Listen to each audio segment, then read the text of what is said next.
আমার নাম আব্দুল মান্নান। আমি দ্বিতীয় মহাযুদ্ধের একজন সৈনিক।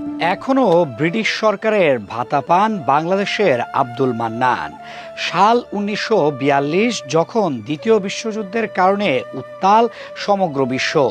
ব্রিটিশদের আহ্বানে যখন অনেকেই ভয়ে পিছিয়ে যাচ্ছিলেন, তখন 25 বছরের আব্দুল মান্নান বুক চিতিয়ে দাঁড়িয়েছিলেন সৈনিক হওয়ার লাইনে।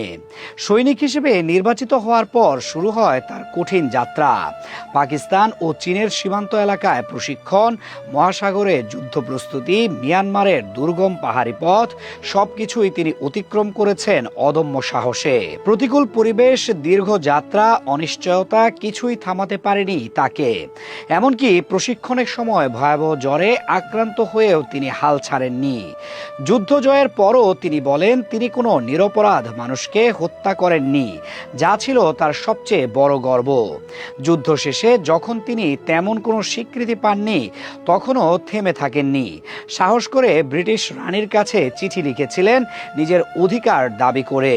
সেই চিঠির জবাবও আসে, যা প্রমাণ করে নিজের অধিকার আদায়ে তার সাহস যুদ্ধক্ষেত্রের মতোই দৃঢ় ছিল। যুদ্ধ শেষে দীর্ঘ সময় তিনি কোনো ভাতা পাননি, তবে এরশাদ সরকারের সময় তার ভাতা চালু হয় এবং বর্তমানে তিনি ব্রিটিশ সরকারের পক্ষ থেকেও নিয়মিত ভাতা পেয়ে আসছেন। শুধু দ্বিতীয় বিশ্বযুদ্ধ নয়, 1971 সালের মুক্তিযুদ্ধেও নিজের অবদান রেখেছেন তিনি। একজন মানুষ কিভাবে সাহস, নৈতিকতা আর দৃঢ়তা নিয়ে ইতিহাসের অংশ হয়ে উঠতে পারেন, আব্দুল মান্নান তারই জীবন্ত উদাহরণ।